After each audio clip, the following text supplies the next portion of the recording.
శకపురుషుని క్షమాయుగం అనే ఈ ఆలోచనాత్మకమైన ఈ సభలలో నిన్నటి దినం మీకు ప్రకటించిన రీతిగా ప్రపంచాన్ని తన కనుసైగలతో నడిపించే ఒక మహాశక్తి దేవుడు. ఆయన పేరు యెహోవా. జీవము కలిగిన నామం, భీకరమైన నామం, కోట్ల మంది దేవదూతలు భయపడే సర్వోన్నతమైన నామం. ఆయన నామం ఎంత గొప్పది అంటే ఒక్కసారి బైబిల్ తెరిచి చూద్దాం ప్రియులారా. యెషయా గ్రంథం 42వ అధ్యాయం 8వ వచనం. యెషయా గ్రంథం 42వ అధ్యాయం 8వ వచనంలో రాయబడుతున్న ఒక మాట చదువుకుందాం. యెహోవాను నేనే, యెహోవాను నేనే అంటున్నాడు. చూడండి, తండ్రి, మనందరికీ తండ్రి, భూమి మీద ఉన్న సకల మనుష్యులకు తండ్రి, ఈ సర్వ సృష్టిని కలుగజేసిన సృష్టికర్త అయిన యేసుక్రీస్తు వారికి తండ్రి. ఆయన అంటున్నారు ఏమని? యెహోవాను నేనే, ఇదే నా నామం, మరి ఎవనికి నా మహిమను నేను ఇచ్చువాడను కాను. ఆయనట తన మహిమను ఎవ్వరికి ఇవ్వడటండి. చిన్నపిల్లలకు కనబడుతున్నాడు కదా మనకి. పిల్లలకి ఏదైనా ఒక ఆట వస్తువు తీసుకుని వచ్చి వాళ్ళకి ఇస్తే అది వాళ్ళ రెండు చేతులతో వాళ్ళ గుండెకు అదిమి పట్టుకుని ఇది నేను ఎవ్వరికి ఇవ్వను అంటారు, చూశారు? అలాంటి వాడే మీ తండ్రి. ఏమంటున్నాడు ఆయన? యెహోవాను నేను, ఇది నా పేరు, నా మహిమ, నా పేరు నేను ఎవ్వరికి ఇవ్వను. అలాంటి వ్యక్తిత్వం కలిగిన వాడు, అలాంటి స్వభావం కలిగిన వాడు తండ్రి. ఆయన మిక్కిలి భీకరుడు అని నిన్న మనం చదువుకున్నాం. రౌద్రంతో నిండినవాడు, ఉగ్రరూపాన్ని దాల్చేవాడు, ప్రపంచ మానవాళిని తొలిసారిగా జలప్రళయంలో ముంచి సకల జీవరాశులతో పాటు చంపిన వ్యక్తి, ఒక శక్తి. అలాంటి దేవుడు అంటున్నాడు నా పేరు యెహోవా, ఇది నా పేరు. ఇలా చెబుతున్న దేవుడు కోట్ల మంది మనుషులను రకరకాలుగా శిక్షను అమలు చేసిన దేవుడు. మంటలతో కాల్చినవాడు, నీళ్లతో నింపి చంపినవాడు, అనేక శిక్షలను భూమి మీద వాయువులతో నింపి భూమి మీద జనులను హతమార్చుచున్నవాడు. అలాంటి ఉగ్రతతో నిండిన ఆ దేవుడు మనుషుల చేస్తున్న పాపముల విషయమై ఒక నిర్ణయానికి వచ్చాడు. ఆ నిర్ణయాన్ని నిన్న మనం చదువుకున్నాం. అదేంటంటే, నేను వారి పాపముల విషయమై దయ కలిగి. హెబ్రీ పత్రికలు అంటున్నాడు 8వ అధ్యాయం 12వ వచనం. హెబ్రీలకు రాస్తున్న పత్రిక 8వ అధ్యాయం 12వ వచనం. యెహోవా అంటున్నాడు, నేను వారి దోషముల విషయమై దయ కలిగి వారి పాపములను ఇక ఎన్నడూను జ్ఞాపకము చేసుకొనను. ఎందుకంటే అవి జ్ఞాపకం వస్తే వాళ్ళ మీద కోపం మండిపోతుంది. ఆ కోపం మండిపోతే నేనేం చేస్తానో నాకు తెలియటం లేదు. అది భూకంపంతో నేను చంపేయొచ్చు, జలప్రళయంతో చంపేయొచ్చు, అగ్నిగంధకాలతో కాల్చేయొచ్చు, మూకుమ్మడిగా ఒకేసారి లక్షల మందిని నేను హరించేయొచ్చు. కానీ ఇక మీదట నేను ఒక నిర్ణయానికి వచ్చాను. ఏంటి ఆ నిర్ణయం అంటే, ఇక వారి దోషముల విషయమై దయ కలిగి వారి పాపములను ఇక ఎన్నడూను జ్ఞాపకము చేసుకొనను. ప్రభువు సెలవిచ్చుచున్నాడు. ఏంటి ఆయనలో ఈ మార్పు? పాత నిబంధన కాలంలో వెంటనే చేసిన తప్పుకు శిక్షను అమలు చేసే ఉగ్ర రూపం దాల్చిన ఆయన యేసుక్రీస్తు రాకతో ఎందుకు ఆయనలో పెనుమార్పులు సంభవించాయి? అంత కోపంతో నిండిన దేవుడు కూడా ఎందుకు వారి పాపముల విషయమై దయ కలిగి ఆయనలో కూడా వచ్చేసిందా క్షమాగుణం? ఏమండి, ఆయనలో కూడా వచ్చిందా క్షమాగుణం? ఇంత కోపావేశుడైన అతనిలో ఎక్కడిదండి ఈ క్షమ? ఎందుకండి ఈ క్షమ? మనుషులను కాపాడాలన్నా ఎందుకండి ఈ ఆలోచన ఆయనకు? దానికి ఒక బలమైన కారణం. అది కేవలం యేసుక్రీస్తు వారు శిలువ మరణం పొందటం వలన క్షమించాడు అనుకుంటున్నారా? అసలు యేసు ఎందుకు రావాలి? యేసు భూమి మీదకి వచ్చి ఎందుకు శిలువ మరణాన్ని అనుభవించాలి? ఆ శిలువ మరణం ద్వారానే ఎందుకు ఈ మానవాళికి పాపక్షమాపణ అనుగ్రహించాలి? అదండి మనం చదువుకున్నాం, సమయం లేదు ఈరోజు. ఆయన పాపక్షమాపణ అనుగ్రహింపబడింది సర్వ జనులకు, సకల మనుష్యులకు, అందరి కోసం, అందరి పాపముల పరిహారం కోసం ఆయన చనిపోయాడు. ఏ ఒక్క జాతి కోసమో, ఏ ఒక్క వర్గం కోసమో, ఏ ఒక్క దేశం కోసమో, ఏ ఒక్క భాష మాట్లాడే జనం కోసమో ఆయన చావలేదు. సకల జనుల కోసం తన ప్రాణం పెట్టిన దైవం అతను. ఎందుకు పెట్టాల్సి వచ్చింది ప్రాణం? ఏం దేవుడు అనుకుంటే క్షమించేయలేడా? అంతే కదండి. కంటికి కన్ను, పంటికి పన్ను. దేవుడు అన్నాడు, ఆజ్ఞలలో ఏదైనా మీరితే, ఆజ్ఞ మీరిన వాడు అపరాధి. అపరాధానికి శిక్ష ఏంటో తెలుసా? మరణం. ఆజ్ఞాతిక్రమము పాపం, పాపానికి జీతం మరణం. మరి మనుష్యులు దేవుడు ఇచ్చిన ఆజ్ఞలను మీరుతుండటం వలన వాళ్ళకి సంక్రమించేది ఏంటి? పాపం. ఆజ్ఞను అతిక్రమించడం పాపమైతే ఆ పాపానికి దేవుడిచ్చే జీతం మరణం. రోమీయులకు రాస్తున్న పత్రిక 6వ అధ్యాయం 23వ వచనం చూద్దాం ప్రియులారా. రోమీయులకు రాస్తున్న పత్రిక 6వ అధ్యాయం 23వ వచనం. ఏలయనగా పాపము వలన వచ్చు జీతం మరణం, అయితే దేవుని కృప మన ప్రభువు అయిన క్రీస్తు యేసునందు నిత్య జీవం. యేసు ద్వారా నిత్య జీవమా? యేసు ద్వారా పాప క్షమాపణ ఎందుకు కలగాలి? ఎందుకు మనకు రావాలి? అందుకు యేసు ఎందుకు బలి కావాలి? దేవుడు అనుకుంటే క్షమించవచ్చు కదా. నేనే కదా నాయన మిమ్మల్ని చంపుతానన్నాను. ఆజ్ఞ అతిక్రమం చేసిన వాడు దోషి కాబట్టి ఆ దోషికి మరణదండన విధించాలని ఆజ్ఞ ఇచ్చిన వాడు నేనే కదా. నేనే నా మాటను వెనక్కు తీసుకుంటాను అని క్షమించేయచ్చు కదా మానవాళిని. యేసెందుకండి శిలువ మరణం పొందాలి? అక్కడే ఉంది రహస్యం. శకపురుషుని యుగం, ఈ క్రైస్తవ సమాజం ఎరుగని రహస్యం. అది ఈరోజు రాత్రి మీరు చదవాలి బైబిల్ నుంచి. ఎందుకు క్రీస్తు శకపురుషుడయ్యాడో, ఎందుకు క్రీస్తు ద్వారా ఈ యుగం ప్రారంభమయ్యిందో అది దేవుడు రాయించి పెట్టాడు బైబిల్లో. అది చదివితే అర్థమవుతుంది ప్రియులారా. దేవుడు ఇచ్చిన మాట, ఆయన ఇచ్చిన శాసనం మార్చలేడా? ఏమండి, ఈరోజు మన చట్టాలను మనమే మార్చుకుంటున్నాం. మన దేశ రాజ్యాంగాన్ని మనం మార్చేసుకున్నాం చాలాసార్లు. ఆజ్ఞలను మార్చుకుంటున్న మనం, చట్టాలను మార్చుకుంటున్న మనం. దేవుడు మార్చుకోలేడా? నా అసంభవం. దేవుడిచ్చిన మాట ఖచ్చితంగా నెరవేరి తీరాలి. భూమి ఆకాశములు గతించినా గతించిపోవునేమో, కానీ నా నోటి నుంచి వచ్చిన మాట ఒక పొల్లు, ఒక సున్నా తప్పిపోవడానికి వీల్లేదు. అది దేవుని శాసనం. కోపోద్రేకుడైన దేవుడు చేసిన చట్టం అండి అది. మానవాళిపై విధించిన మరణ శాసనం అది. తప్పు చేసిన వాడు మరణ దండను అనుభవించాలి. తప్పు చేసిన వాడు, ఆజ్ఞ అతిక్రమించిన వాడు కనుక వాడు చావాలి అన్నది తండ్రి ఆదేశం. అందుకు ఆయన తీసుకున్న నిర్ణయం, నా మాట నేను వెనక్కి తీసుకోలేను నాయన. నేను ఒక మాట పలికాను, పలికిన మాట నెరవేరి తీరాలి. అది నెరవేరాలి. అది నెరవేరకపోతే నా పేరు యెహోవాయే కాదు, నేను దేవుడనే కాదు, నేను సత్యవంతుడనే కాదు. అవునా? అంటే దేవుడు ఇచ్చిన శాసనాన్ని దేవుడు మార్చలేడా? దేవుడు ఈ మానవాళిపై విధించిన మరణ శాసనాన్ని దేవుడు మార్చలేడా? మార్చలేడు. శాసనం ఎవరు చేశారు?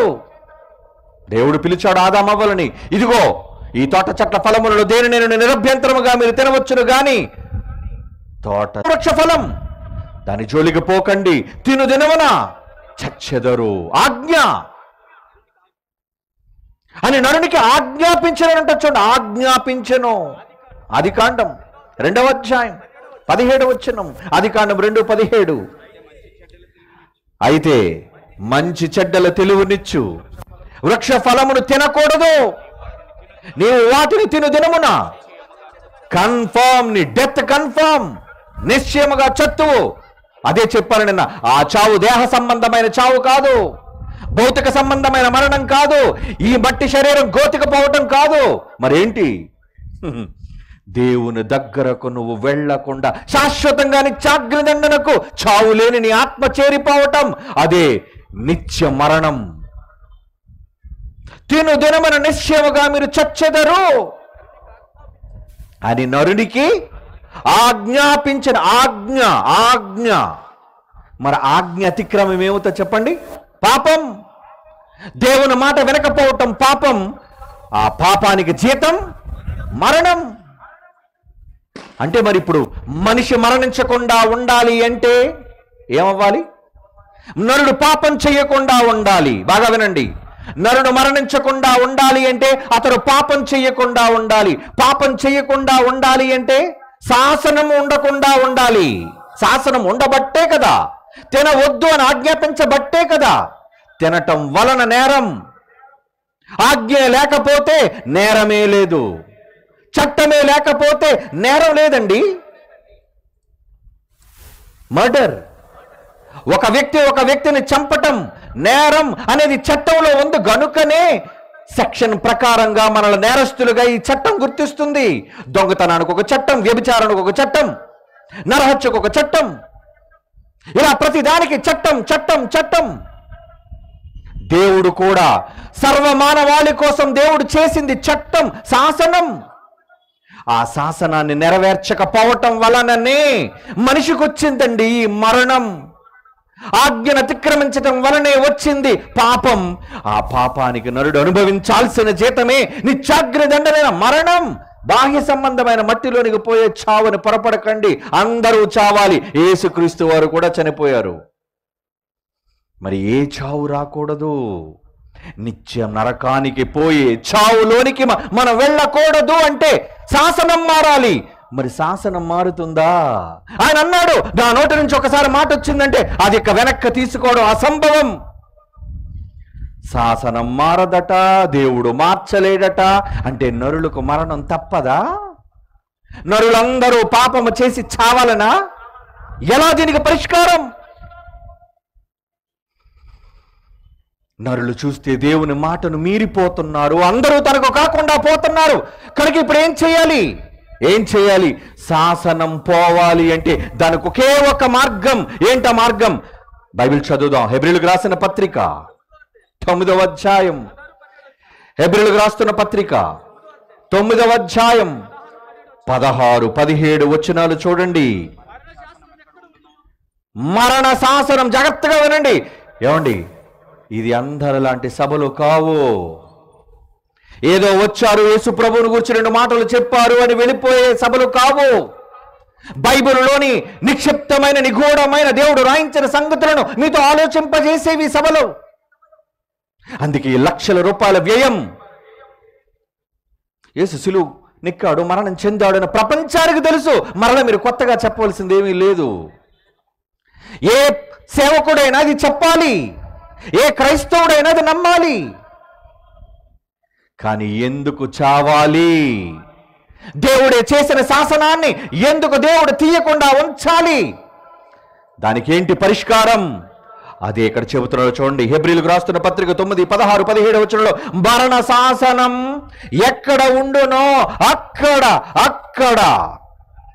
మరణ శాసనము వ్రాసిన వాని మరణం అవశ్యం. ఎవరైతే మరణ శాసనాన్ని రాశారో ఆ మరణ శాసనం రాసిన వ్యక్తి చావటం తథ్యం. అలా అయితేనే గాని అది చెల్లదు అంటున్నాడు. చూడండి, అది చెల్లాలి అంటే 17వ వచనం, ఆ శాసనము రాసిన వాడు మరణము పొందితేనే అది చెల్లును. అది వ్రాసిన వాడు బ్రతుకుంటే అది ఎప్పుడైనా చెల్లుతుందా? శాసనం పోవాలి అంటే శాసనం నెరవేరాలి. శాసనం నెరవేరాలి అంటే శాసనం ఏం చెప్పింది? చావాలి. అది మరణ శాసనం. అది మానవాళ్ళందరిపైన ఉన్న మరణ శాసనం, ఏ ఒక్కడి మీద ఉన్న శాసనం కాదది. సర్వజనుల పైన, సర్వ మానవాళి పైన ఉన్న మరణ శాసనం అది. మన తండ్రి అయిన దేవుడే వ్రాసిన మరణ శాసనం అది. ఇప్పుడు జాగ్రత్తగా ఆలోచించండి. శాసనము రాసింది దేవుడైతే, మరణ శాసనం రాసింది దేవుడైతే ఎవరు చావాలి? రాసిన వాడు మరణిస్తేనే గాని అది చెల్లదు. అంటే ఇప్పుడు మరణ శాసనం రాసిన దేవుడు చావాలా? ఎస్, చావాలి. అది శాసనం యొక్క ఉద్దేశం. ఎందుకంటే ఆయన మాటలో ఒక సున్నా, ఒక పొల్లు తప్పిపోవడానికి వీలు లేదు. నేను రాశానంటే అది జరిగి తీరాలి. తన పిల్లలను కని వాళ్ళంతా తన సంరక్షణలో మంచిగా ఉండాలని దేవుడు కొన్ని పద్ధతులు పెట్టాడు. అవి చట్టాలు, అవి శాసనాలు. ఏమండి, ప్రతి చట్టం మనిషి మంచి కోసమే, మర్చిపోకండి.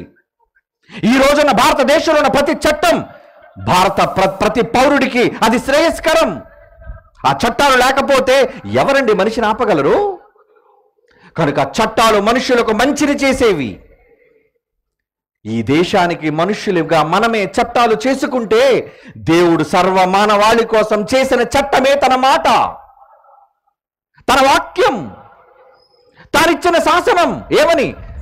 పాపము చెయ్యొద్దు నాయనా, నువ్వు పాపము చేస్తే చావక తప్పదు. మరి ఇప్పుడు పాపము చెయ్యని వారెవరు? రోమీయులకు రాసిన పత్రికలో అంటున్నాడు 3వ అధ్యాయంలో, ఎవడు నీతిమంతుడు? ఎవడైనా ఉన్నాడా? ఎనిబడి? ఒక్కడు కూడా లేడటండి.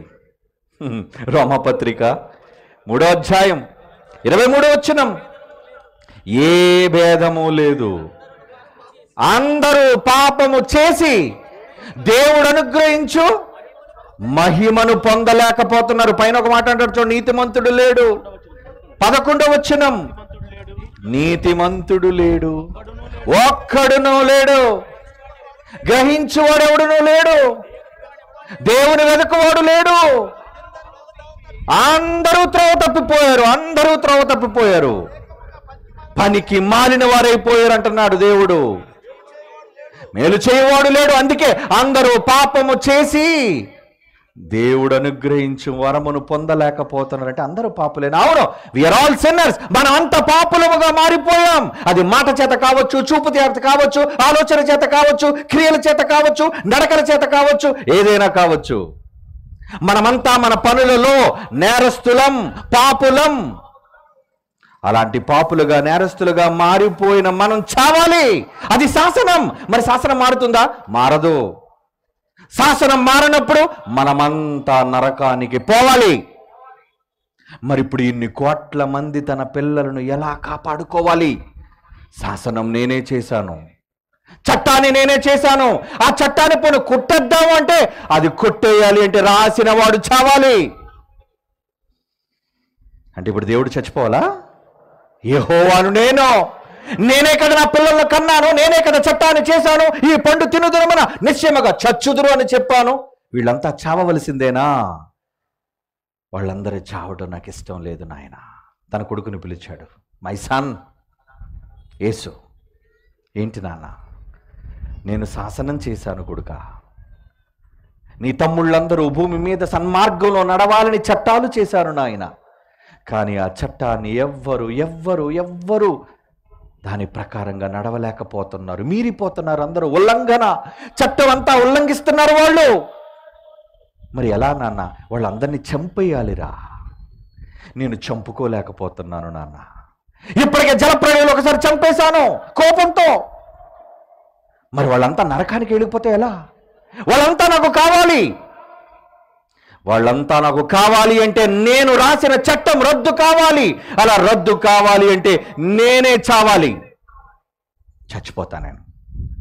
నా పిల్లలను బ్రతికించుకోవడం కోసం మరణ శాసనం రాసిన నా మరణం తథ్యం అన్నాడండి. యేసేమన్నాడు తెలుసా? నాన్న, మీరు చనిపోతారా? మాకు జన్మనిచ్చిన తండ్రి మీరు, మరణ శాసనం రాసిన మీరు చావాలా? నేనుంటుండగా అది జరగనివ్వను, చావనివ్వను. ఏమండి, మన తండ్రిని మన కళ్ళ ముందు చంపుకోగలమా? మన తండ్రిని, మనలో కన్నవారిని మన కళ్ళ ముందు బాధపడుతుంటే పిల్లలుగా మనం చూసి సహించగలమా, ఓర్వగలమా? చెప్పండి మీరు. నా మనం అడ్డుపడతాం, కన్నందుకు వాళ్ళని అడ్డుకుపడతాం. వాళ్ళు వృద్ధాప్యంలో ఉన్నారు, వయసు పెద్దగా ఉన్నారు, అవసరమైతే బాధో కష్టమో మనం సహిస్తాం, వాళ్ళను భరించనివ్వం. కారణం అది మనకు వాళ్ళ మీదున్న ప్రేమ. ఎస్, కన్నందుకు తల్లిదండ్రులు ఎంత ఆరాధించే పిల్లలు లేరండి మీలో? ఒక చిన్న బండి నడుపుకొని, ఆటో నడుపుకొని దాని మీద రాసుకుంటారండి తల్లిదండ్రుల దీవెనలతో. మరి కొంతమంది ఒక 2 వీలర్ కొనుక్కొని gift from my father, dad, నాన్న బహుమతి, నాన్న ఇచ్చిన బహుమతి, అన్న ఇచ్చిన బహుమతి, అమ్మ ఇచ్చిన బహుమతి. నీ కన్నవాళ్ళు, నిన్ను కన్నవాళ్ళ కోసం నీకెంత తీపి, ఎంత మమకారం. వాళ్ళ కోసం ఏమైనా చేయాలి అనుకుంటావు కదా, వాళ్ళ కోసం ఏదైనా సాధించాలి అనుకుంటావు కదా, అవసరమైతే నీ ప్రాణం ఒడ్డైనా సరే వాళ్ళని రక్షించాలి అనుకుంటావు కదా. ఎస్, అది నీ ప్రేమ. మరి యేసు ప్రేమకి రూపం అండి. ఆయన ప్రేమ రూపమేనండి. ఆయన చూస్తూ చూస్తూ తండ్రిని తన కళ్ళ ముందు, నాన్న నేను పెద్ద కొడుకుగా, జ్యేష్ఠుడిగా నేను మీకోసం ఉంటూ నా కళ్ళ ముందు మిమ్మల్ని చావనిస్తానా? మరి ఏం చెయ్యమంటావు కొడుక? నా పిల్లలు మాట వినటం లేదు, వాళ్ళందరినీ నా మాటే చంపుతుంది, ఆ శాసనం రాసిన వాడు చావాలి, దీనికి పరిష్కారం లేదు. అప్పుడు యేసన్న మాట ఏంటో తెలుసా? నాన్న, నీ శాసనం నెరవేర్చడానికి నేను వెళతా, ఈ భూమి మీదకి నీ సంతానాన్ని కాపాడడానికి నేను వెళతా, ఆ శాసనాన్ని రద్దు చేయడానికి నువ్వు వెళతావా? నో మై సన్, నువ్వు వద్దు కొడుక, నువ్వొద్దు, నువ్వొద్దు. నువ్వెలా వెళతావు నాయన, నువ్వెలా వెళతావయ్యా అంటున్నాడు. నువ్వెలా వెళతావు? లేదు నాన్న, నేనుంటుండగా నేను చావనివ్వను. ఒక తండ్రి కుమారుల బంధం, ఒక తండ్రితో కుమారుడికి ఉన్న అనుబంధం మన కోసం, మన కోసం. అందుకేమన్నాడు తెలుసా? నా ప్రాణం పెడతా, నా ప్రాణం పెట్టే హక్కు నాకుంది. యోహాను సువార్త 10వ అధ్యాయం చదువుదాం బైబిల్. యోహాను సువార్త 10వ అధ్యాయం 17, 18 వచనాలు చదువుకుందాం ప్రియులారా. యోహాను సువార్త 10వ అధ్యాయం 17, 18 వచనాలు. నేను దానిని మరలా తీసుకున్నట్లు నా ప్రాణమును పెట్టుచున్నాను. ఇందువలననే, ఈ ప్రాణం పెట్టడం వలననే నా తండ్రి నన్ను విపరీతమైన లవ్ బహుగా ప్రేమిస్తున్నాడు. మా నాన్న అంటే దేవుడు యేసుప్రభుని ఎందుకు ప్రేమించాడు చెప్పండి? యేసుక్రీస్తు వారిని దేవుడు బహుగా ఎందుకు ప్రేమించాడు తెలుసా? తండ్రి ఎందుకు ప్రేమించాడు ఆయన చెప్తున్నాడు చూడండి. నేను దానిని మరలా తీసుకున్నట్టుకు నా ప్రాణమును పెట్టుచున్నాను, ఇందువలననే నా తండ్రి నన్ను ప్రేమించుచున్నాడు. ఎవడును నా ప్రాణము తీసుకొనడు, నా అంతట నేనే దానిని పెట్టుచున్నాను. దాన్ని పెట్టుటకు నాకు అధికారం ఉంది. నా అధికారం, ఇప్పుడు నా అధికారాన్ని వినియోగించుకుంటాను. నేను దాన్ని తిరిగి తీసుకోవడానికి అధికారం ఉంది, ఆ ప్రాణాన్ని పెట్టడానికి నాకు అధికారం ఉంది. ఏసంటున్నాడు ఈ మాట. ఎలా?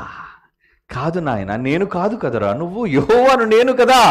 నువ్వు చట్టమేమని రాసావు, నువ్వు చట్టమేమని రాసావు? ఆజ్ఞ అతిక్రమం పాపం కదా, పాపం ఉల్లంఘన జీతం మరణం కదా. మరణ శాసనం రాసిన వాడెవరు? కింద ఎవరు పెట్టారు సంతకం? యెహోవా. ఏమంటే సీల్ ఎవరిది? మరణ శాసనం రాసినది ఎవరెక్కడ? యెహోవా కదా రాశాడు. అంటే రూల్ ప్రకారంగా యెహోవా చావాలిగా. ఓకే, మరి దీన్ని నేను ఎలా సాధించాలనుకుంటున్నానో తెలుసా నాన్న? ఎలా నాయన, ఎలారా? నా కళ్ళ ముందు ఎలా నాయన నిన్ను చంపుకోవటం? నా కళ్ళ ముందు ఎలా నా జన్మనిచ్చిన మిమ్మల్ని నేను చంపుకోవటం? నా మీరు చావనివ్వని మిమ్మల్ని. మీ నిమిత్తం నేను, నా తమ్ముళ్ళ నిమిత్తం నేను వెళ్ళి చచ్చిపోతాను నేను. అది యేసు తీసుకున్న నిర్ణయం మన కోసం, మన కోసం. మరి యెహోవా కాదు కదా ఆయన? యెహోవా కాదు కదా, వచ్చింది యేసు ప్రభువు కదండి. ఏమండి, పాత నిబంధనలో ఏమని రాయబడిందో, బాప్తిసమిచ్చి యోహాను గారు యేసుక్రీస్తు రాకను గూర్చి ఏమని ఆయన మాట్లాడారో ఒకసారి చూద్దాం. Interesting mystery. ఏమన్నాడు? మత్తయి సువార్త, ఏమండి, మత్తయి సువార్త 3వ అధ్యాయం, మత్తయి సువార్త 3వ అధ్యాయం 2వ వచనం, 3వ వచనం, మత్తయి సువార్త 3వ అధ్యాయం 3వ వచనం. ప్రభువుకు మార్గము సిద్ధపరచుడి, ఆయన త్రోవలకు సరళము చేయుడి, అరణ్యములో కేకవై ఒకని శబ్దమని ప్రవక్త యెషయా ద్వారా చెప్పిన వాడితడే. ఎవరతను? బాప్తిస్మిచ్చి యోహాను గారు. బాప్తిస్మిచ్చి యోహాను గారు ఎవరిని గురించి చెప్పారు? రాబోయే యేసుక్రీస్తు వారిని గురించి. అంతే కదండి. రాబోచు లోక పాపములు మోసుకొని పో దేవుని గొర్రె పిల్లని ఆయనే కదండి చూపించారు బాప్తిస్మిచ్చి యోహాను గారు. అవును, ఆయన్నే చూపించారు. ఇంతకీ 3వ వచనంలో ప్రభువుకు మార్గము సిద్ధపరచుడి అని ఉంది కదా. ఎవరా ప్రభు? యెషయా గ్రంథం వెళదాం. 40వ అధ్యాయం, యెషయా గ్రంథం 40వ అధ్యాయం 3వ వచనం. యెషయా గ్రంథం 40వ అధ్యాయం 3వ వచనం. ఆలకించుడి, అరణ్యములో ఒకడు ప్రకటించుచున్నాడు. ఎలా అంటే, అరణ్యములో యెహోవాకు మార్గము సిద్ధపరచుడి. ఎవరికి మార్గం? యెహోవాక. అరణ్యములో యెహోవాకు మార్గం సిద్ధం చేయమన్నాడు. ఏంటి అంటే, రావలసింది ఎవరు? యెహోవా రావాలి, యెహోవాయే రావాలి, శాసనం చేసిన వాడే రావాలి, భూమి మీద చావాలి. అదే యెషయా గారు చెబుతున్నారు. ఏమని? 43 ఏమని సెలవిస్తున్నాడు ఆయన? ఆలకించండి మీరు కూడా. ఈ రాత్రి మీరు కూడా ఈ మాటలు వింటున్న మీరు ఆలోచించాలి, ఆలకించాలి. అడవిలో ఒకడు ప్రకటించుచున్నాడు. ఎలా అంటే, యెహోవాకు అరణ్యములో మార్గము సిద్ధపరచుడి, ఎడారిలో మా దేవుని రాజమార్గమును సరళము చేయడి. అంటే రాబోతున్నది ఎవరు? యెహోవా. యెహోవా అన్నాడేంటి అంటే, వచ్చేది యేసుక్రీస్తు కాదా? యేసుక్రీస్తు రాకూడదు, యేసుక్రీస్తు రాకూడదు. యెహోవాకు మార్గం. ఆ యెహోవా అన్న పేరు ఎవరిది? తండ్రిదా, కుమారునిదా? ఏమండి? అందుకే మొదట చదివించారు. ఏమని? యెహోవా అన్న నా నామం నేనే కలిగిన వాడు, నా పేరు, నా మహిమను ఎవరికి నేను ఇవ్వను. అది నా పేరులో ఉన్న పవర్. యెహోవా అన్న నా పేరుకున్న శక్తి అది. సర్వ సైన్యములకు అధిపతియగు యెహోవాను నా పేరు. జీవం కలిగిన దేవుడైన యెహోవా నా పేరు. ఇది మోషేతో చెప్పాడు, ఇశ్రాయేలుతో చెప్పాడు, ఎంతో మంది ప్రవక్తల ద్వారా పాత నిబంధనలో చెబుతూనే వచ్చాడు. అంత శక్తివంతమైన పేరు యెహోవా అయితే ఆ యెహోవాకు మార్గం సిద్ధం చెయ్యాలా? ఎక్కడా? అరణ్యములో వస్తున్నాడు యెహోవా. అంటే దేవుడు చేసిన శాసనం ప్రకారంగా ఆ మరణ శాసనాన్ని రద్దు చేయాలి అంటే యెహోవాయే దిగి రావాలి, యెహోవాయే సిలువ నెక్కి చావాలి. కనుక చనిపోవలసిన వ్యక్తి ఎవరవ్వాలి? శక్తి యెహోవా. మరి ఈయన ఎందుకు వచ్చాడు? ఈయన ఎక్కితే కుదరదు కదా, ఈయన చనిపోతే న్యాయం జరగదు కదా, చావవలసింది యెహోవా కదా అని అనుకుంటున్నారా? ఎస్, అవును. అందుకే యేసు ప్రభు ఉపయోగించిన వివేకం ఏంటో తెలుసా? నాన్న, మిమ్మల్ని చావనివ్వను, మీ శాసనం మారనివ్వను, నా తమ్ముళ్లను నరకానికి వెళ్ళనివ్వను, నేను శిలువ మరణం పొంది మీ ఉద్దేశాన్ని నెరవేరుస్తాను. అదండి ఆయన చేసిన పంతం, అదండి ఆయన తీసుకున్న నిర్ణయం. మరి ఎలా? ఎంత మేధావండి నిజంగా. దేవుని శాసనం ఉల్లంఘన కాకుండా మనందరినీ రక్షించడానికి ఆ మహానుభావుడు తీసుకున్న నిర్ణయం ఏంటో తెలుసా? చేంజ్ మై నేమ్, నా పేరు మార్చేసుకుంటున్నా. ఏమని? యెహోవాయే నా పేరు. అందుకొచ్చిందండి యెహోవాకనే నామం. ఎవరికి వచ్చింది యెహోవా అనే నామం? యేసుక్రీస్తు వారు పెట్టుకున్నారండి. యోహాను సువార్త 5వ అధ్యాయం యోహాను సువార్త 5వ అధ్యాయం 43వ వచనం చూడండి. యోహాను సువార్త 5వ అధ్యాయం 43. ఎందుకు వచ్చాడు? ఎవరి నామంలో వచ్చాడు? ఎవరి పేరిట వచ్చాడు? నేను నా తండ్రి నామములో వచ్చాను. నా తండ్రి నామం ఏంటి? యెహోవా. యెహోవా అనేది నా తండ్రి పేరైతే, భూమి మీద నిజంగా శాసనాన్ని మార్చాలి అంటే సిలువ నెక్కాల్సింది యెహోవా అయితే యెహోవాగా చస్తా. చావవలసింది రూల్ ప్రకారంగా యెహోవా కదా, చనిపోవలసింది యెహోవా అన్న పేరు కదా. అయితే ఈ రోజు నుంచి నా పేరు యెహోవా. 118 కీర్తన చూడండి. 118 కీర్తనలోని 26వ వచనం.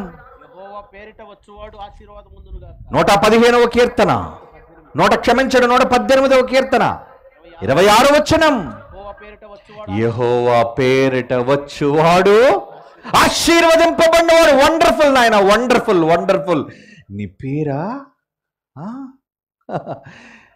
నీ పేరు మార్చేసుకుంటావా? అవును నాయన, మీ పేరు మార్చుకునే అవకాశం ఇవ్వడు తండ్రి. అది మీ పేరే. ఆ పేరు ఎవరికి చెందదని, ఆ పేరు మీరు ఎవరికి ఇవ్వరని, ఆ నామం మీదేని తెలుసు. కానీ ఇప్పుడు మీరు చావకుండా ఉండాలి అంటే ఒక్కసారి నాకు ఆ పేరు పెట్టండి నాన్న. అదండి యేసు అడిగిన వరం. దేనికి? చావడానికి అడుగుతున్న వరం. ఏమండి? మీ పేరు చెప్పండి నాన్న, ఆస్తులన్నీ రాసేసుకుంటాను నా పేరు మీద. వేలు ముద్ర ఇచ్చేయండి నాన్న, ఎకరాలన్నీ నావెన తీసేసుకుంటాను. అందుకే కదండి తల్లిదండ్రులు అడుగుతారు పేరు. సన్ ఆఫ్ ఎవరు? హక్కుల కోసం, అధికారాల కోసం, పదవుల కోసం, ఆస్తుల కోసం కావాలి తండ్రి పేరు. కానీ యేసు ప్రభువుకి దేనికి కావాలి తండ్రి పేరు? చావడానికి. Hats off. ఏంటండి ఎంత గొప్ప కొడుకు! ఇలాంటి కొడుకు ఒక్కడున్నాడు ప్రపంచంలో? ఎనీబడి? యేసు తప్ప నోబడి, ఎవ్వడూ లేడు. యేసు మాత్రమే త్యాగమూర్తి, త్యాగశీలి. ఈ లాజిక్ బైబిల్లో ఉన్న ఈ సిస్టమ్, బైబిల్లో దేవుడు చేసిన శాసనం, అటు దేవుని శాసనాన్ని ఉల్లంఘించకుండా, దేవుని చావనివ్వకుండా, తానే దేవుని పేరుగా మార్చుకొని, తానే యెహోవాగా భూమి మీద రాజమార్గము పరుచుకొని భూమి మీదికి వచ్చి సిలువనెక్కి మరణించాడండి ఆయన. అందుకే యెషయా గ్రంథము 9వ అధ్యాయం 6వ వచనంలో చాలాసార్లు మనం చదువుకున్న మాట ఏంటా మాట? యెషయా గ్రంథం, ఏమండి? యెషయా గ్రంథం 9వ అధ్యాయం 6వ వచనం. ఏలయనగా మనకు శిశువు పుట్టెను. పుట్టెను అండి. యెషయా గారు ఈ మాట రాస్తున్నప్పుడు యేసుప్రభు పుట్టేశారా? పుట్టును కాదండి, పుట్టెను. పుట్టేశాడు. అప్పటికి యెషయా ప్రవక్త ఈ ప్రవచనం చేసేటప్పటికి యేసుప్రభు పరలోకంలో పుట్టేశాడు, తండ్రి పక్కన ఉన్నాడు. ఏలయనగా మనకు శిశువు పుట్టెను, మనకు కుమారుడు అనుగ్రహింపబడిన కొడుకు వచ్చేసాడు. మనకు కొడుకు వచ్చేసాడు. ఆయన భుజముల మీద రాజ్యభారం. ఏంటా రాజ్యభారం? సింహాసనం మీద కూర్చొని, ఏమండి, బంగారు దండం చేత పట్టుకొని, రాణులు పక్కన పెట్టుకొని భోగలాలసలు అనుభవించడానికి కాదండి. రాజ్యం అంటే ఏది? ఏది రాజ్యం? మీరే ఆ రాజ్యం, మనమే ఆ రాజ్యం. మన రాజ్య భారం తన భుజాల్లో మోసాడండి. That is cross. అదే సిలువ. భుజముల మీద రాజ్యభారం ఉండునంటే గొప్పగా అనుకున్నారా? కాదండి. కొడుకుగా, తండ్రికి జ్యేష్ఠ పుత్రుడుగా పుట్టినందుకు ఆ కొడుకు భుజాన్న వేసుకున్నది ఏంటో తెలుసా? రాజ్యభారం. రాజ్యం అంటే రాజ్య నివాసులుగా చేయబడిన మీరేనండి. రాజ్యం అంటే ఏంటో మళ్ళీ మనకు అర్థం కాదు. కొలసీ పత్రిక 1వ అధ్యాయం 13వ వచనం. కొలసీలు రాస్తున్న పత్రిక 1వ అధ్యాయం 13వ వచనం. Bible answer to Bible. ఆయన మనలను అంటే మిమ్మల్ని మనందరినీ అంధకార సంబంధమైన అధికారము నుండి విడుదల చేసి తాను ప్రేమించిన తన కుమారుడైన యేసుక్రీస్తు యొక్క రాజ్య నివాసులనుగా చేసెను. మనల్ని రాజ్య నివాసులుగా చేశారంటే, అంటే రాజ్యం ఎవరు? దేశం అంటే మట్టి కాదు, దేశం అంటే మనుష్యులు. రాజ్యం అంటే సింహాసనాలు, కోటలు కావు. రాజ్యం అంటే సంఘం. ప్రకటన గ్రంథం 5వ అధ్యాయం 10వ వచనం 2వ మాట. ప్రకటన గ్రంథం 5వ అధ్యాయం 10వ వచనం 2వ మాట. యేసుక్రీస్తు సిలువలో వధింపబడిన వాడై ఆయన రక్తమిచ్చి ప్రతి వంశం, ఆయా భాషలో మాట్లాడు జనాంగం, ప్రతి ప్రజలోనూ, ప్రతి జనములోనూ దేవుని కోసం కొన్నాడట. దేవుని కోసం మనుషులను రక్తమిచ్చి కొని మా దేవునికి వారందరినీ ఒక రాజ్యం, యాజకులుగా, రాజ్యంగా మనల్ని చేశాడటండి. ఇప్పుడు చెప్పండి, భుజముల మీద రాజ్య భారం ఉండును అంటే ఆ యేసు మనలను రాజ్య నివాసులుగా చేయటం కోసం తన భుజాన్న మోసాడండి మన పాపాల భారాన్ని. ఇప్పుడు రండి, యెషయా గ్రంథం 9వ అధ్యాయం 6వ వచనం. ఆయన భుజముల మీద రాజ్యభారం ఉండును. ఆశ్చర్యకరుడు, ఆలోచనకర్త, బలవంతుడైన దేవుడు, నిత్యుడగు తండ్రి, సమాధానకర్త అయిన అధిపతి అని అతనికి పేరు పెట్టబడును. యేసుప్రభు తండ్రా? యేసుప్రభు మనల్ని కన్నాడు? కనలేదు, కానీ ఆయన పేరు వచ్చింది ఏమని? తండ్రి, నిత్యుడగు తండ్రి. ఇంతగా తండ్రి పేరేంటి? యెహోవా. అంతేనా? యెహోవా అన్నది ఆయన పేరైతే ఆ పేరే నాకు వచ్చిందయ్యా. దేనికి? భూమి మీద రాజ్యాన్ని ఏలడానికి కాదండి, మనందరినీ రక్షించడానికి, సిలువలో చావడానికండి. ఎంత గొప్ప త్యాగం! ఎవరండి చేస్తారు ఇలాంటి త్యాగం? ఎవరు చేయగలరండి? మన కోసం పాప పరిహారం యేసు తప్ప ఎవరు చేయలేరు. జకర్యా గ్రంథం 2వ అధ్యాయం 13వ వచనం. జకర్యా గ్రంథం 2వ అధ్యాయం 13వ వచనం చూడండి ప్రియుల. సకల జనులారా, యెహోవా తన పరిశుద్ధమైన నివాసమును విడిచి వస్తున్నాడు కనుక నిశ్శబ్దం. యెహోవా వస్తున్నాడా? ఆయన సింహాసనం అక్కడే ఉంది, ఆయన ఎక్కడ కదలలేదు. కాదు, కదలనివ్వలేదు. వచ్చింది యేసు ప్రభువు. అయితే యెహోవా అంటున్నాడు ఏంటండి? మరణ శాసనం రాసింది యెహోవా గనుక, యెహోవా అన్న నామం కలిగిన వ్యక్తి సిలువలో చావాలి గనుక, యెహోవా అన్న పేరును మోసుకొని భుజాల మీద మన పాపాలను భరించి సిలువ నెక్కి చచ్చిపోవటం వలన విధి రూపకమైన ఆజ్ఞలు కలిగిన శాసనాన్ని తీసేశాడటండి. Hats off. ఆయనకు అందుకు కొట్టాలండి చప్పట్లు. నా కొట్టడంగా చప్పట్లు కొట్టండి మీ యేసురాజుకి. మీ పాపాలను తీసినందుకు అయినా సంతోషం లేదండి. ఇంకా పాపులుగానే చేస్తాం అనుకుంటారు, కానీ నా కోసం చచ్చిపోయాడు. yes he is king, రాజు. చెప్పగలవా ఆయన కోసం? నోరు విప్పగలవా ఆయన కోసం? ఆయన సిలువ మరణంలో ఏం చేశాడో తెలుసా? ఎఫెసీయులకు రాసిన పత్రిక, కొలస్సీ పత్రిక చదువుదాం. కొలస్సీ పత్రిక 2వ అధ్యాయం 15వ వచనం. కొలస్సీలు రాస్తున్న పత్రిక పౌలు గారు 2వ అధ్యాయం 15వ వచనం.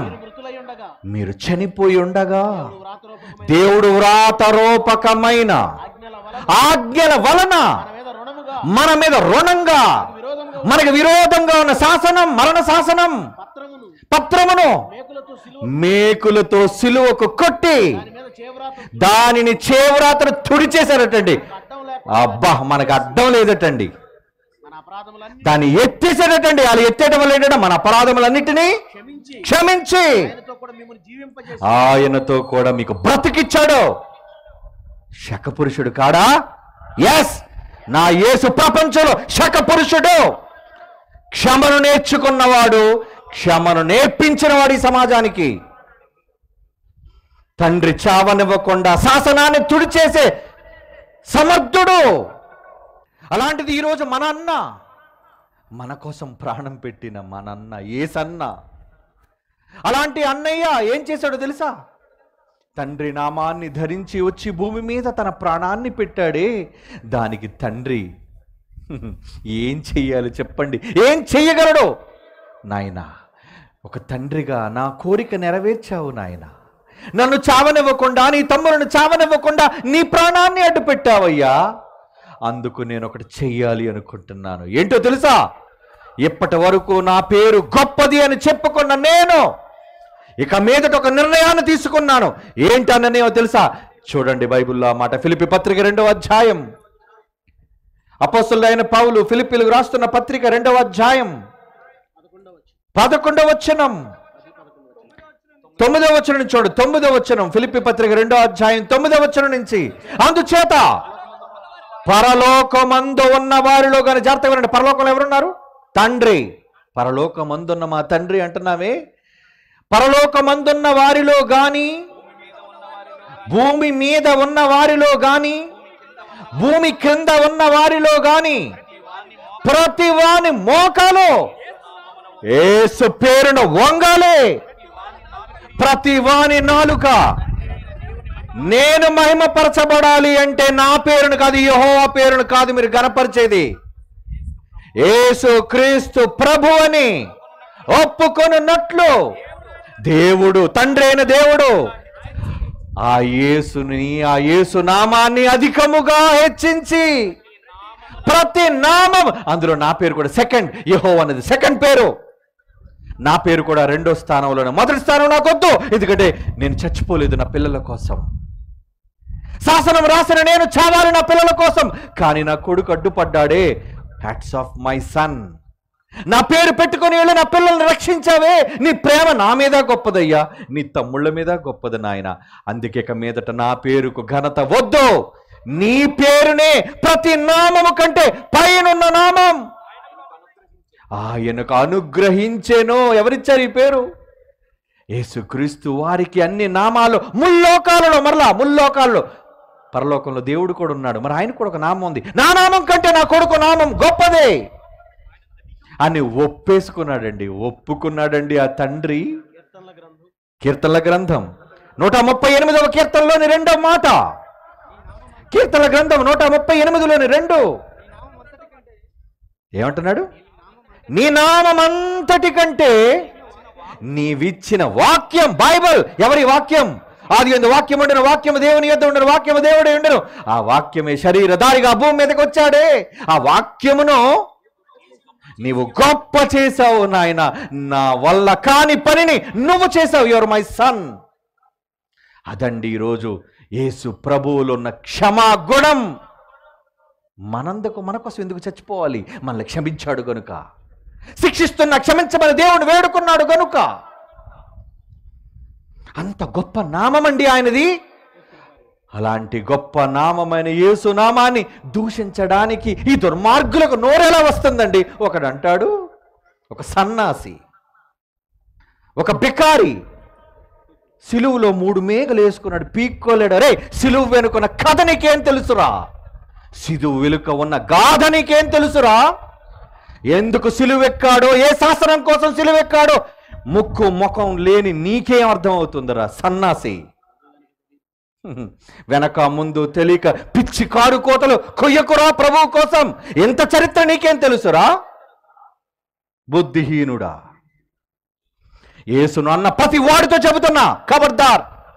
యేసు కోసం పనికి రాని మాటలు, బైబిల్ కోసం తప్పుడు మాటలు ఎవడైనా మాట్లాడదలిస్తే, ఈ తరంలో జైశాలి పుట్టాడు, ఆయన వారసులుగా చాలా మంది ఆయన పిల్లలు ఉన్నారు, సహించరు. నీకంత దమ్ము చావా ఉంటే బైబిల్ ఓపెన్ యూనివర్సిటీ పెట్టే, కండిషన్స్ నిలబడు, నిన్ను ఓడించి యేసు ప్రభు పాదాల మీద దాసుడిగా వేసేస్తాన్రా. ఇది సవాల్, బహిరంగంగా విసురుతున్న సవాల్, ఆవేశంతో చెబుతున్న మాట కాదు, నా దేవుడి మీద ఉన్న ప్రేమతో, నా యేసు పైన ఉన్న నమ్మకంతో చెబుతున్న మాట అది. దేవుని పిల్లలారా, ఏదో ఒక ఫోన్ ఉందని, నీకు ఇంటూ దిక్కుమలకు యూట్యూబ్ ఛానల్ ఉందని ప్రతి వాడు బైబిల్ పై కామెంట్ చేయడం గొప్ప అనుకున్నావరా? అవునరా, దండుకునే కుక్కవు నువ్వు. ప్రపంచంలో ఎవడైతే గొప్పగా ఉన్నాడో అతని మీద బురద జల్లి ఇడేదో పెద్ద గొప్పడు అనుకున్నావు. రే, ఆయన సింహం రా. సింహం వెళుతుంటే కుక్కలు అరుస్తాయి. నీ కుక్కల అరుపులకు సింహం భయపడదురా. అది గాండ్రిచ్చిందంటే తోకలోన పెట్టుకొని పోవాలి నువ్వు. అదే ఈ తరంలో జరిగేది అదే. యేసుక్రీస్తు వారిలోని క్షమా గుణమే ఈరోజు ప్రపంచ మానవాళిగా మనందరినీ రక్షించిందండి. ఆయన నామానికి హ్యాట్స్ ఆఫ్. అందుకే ఆయన పేరు ఎంతో గొప్పదో. చివరిగా ఈ మాట చదువు ముగించుకుందాం. అపోస్తుల కార్యములు 4వ అధ్యాయం 12వ వచనం. అపోస్తుల కార్యములు 4వ అధ్యాయం 12వ వచనం.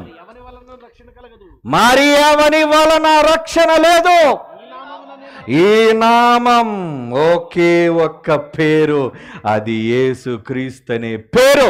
నువ్వు చావకుండా ఉండాలి అంటే, నువ్వు స్వర్గానికి చేరాలి అంటే, నువ్వు నరకానికి జారకుండా ఉండాలి అంటే ఒకే ఒక్క నామమే నీకు శరణ్యం. ప్రపంచంలో ఎవడైనా నువ్వు ఆకాశము క్రింద ఈ నామమునే గాక మనుష్యులలో మరి ఏ నామములోనూ రక్షణ మీరు పొందలేరు. ఈ నామాన్ని మాత్రమే రక్షణ, ఆయన పేరులోని క్షమ. అందుకే ఇది క్షమాయుగం అయింది బిడ్డ. ఆయన పేరులో ఉన్న పవర్ ఏంటో సాక్ష్యాలతో రేపు చూపిస్తాను. Very interesting. రేపు రండి, యేసు పవర్ ఏంటో చూద్దురు కానీ. ఓకే, కళ్ళు మూసుకోండి, ప్రార్థన చేసుకుందాం. పరిశుద్ధుడు అయిన తండ్రి దేవా, నీ కుమారుడు చేసిన త్యాగం అపురూపమైనది. ఆయనను గణపరిచి తండ్రిగా మీరు చేసిన ఆ త్యాగం మరింత గొప్పదయ్యా. తండ్రి కుమారులుగా, మనుష్యులుగా, పాపులుగా, నీచులుగా ఉన్న మా కోసం మీరు చేసిన త్యాగాలు ఇన్నన్ని కాదు నాయన. సొంత కుమారుణ్ణి బలిచ్చుకునే స్థాయిలో మేమే నెట్టేశాం తండ్రి. మమ్మల్ని క్షమించండి, అపరాధులుగా మమ్మల్ని క్షమించండి తండ్రి. మీ కుమారుని రక్తము ద్వారా మమ్మల్ని పవిత్రపరచుచున్నందుకు మీకు ధన్యవాదాలు తండ్రి. ఇదిగో పిల్లలు వెళుతున్నారు క్షేమముగా, వారి వారి గృహాలకు చేర్చండి. మీ కుమారుని నామములో ఉన్న మహత్యం ఏంటో రేపటి చివరి రోజు గ్రహించగలిగే అవకాశం నీ పిల్లలుగా మాలో ప్రతి ఒక్కరికి అనుగ్రహించవలసిందిగా ప్రార్థిస్తూ, క్రీస్తు యేసు వారి సర్వోన్నతమైన నామములో, ముల్లోకాలలో మహిమపరచబడే నామములో ఈ ప్రార్థన విజ్ఞాపనలు వేడుకొని బ్రతిమాలి అడుగుచున్నాము తండ్రి. ఆమెను. మన తండ్రి అయిన దేవుని ప్రేమ, కుమారుడైన యేసుక్రీస్తు వారి కృప, పరిశుద్ధాత్మ దేవుని అన్యోన్య సహవాసం సదాకాలం మనందరికీ తోడేండి నడిపించునుగాక. ఆమేన్.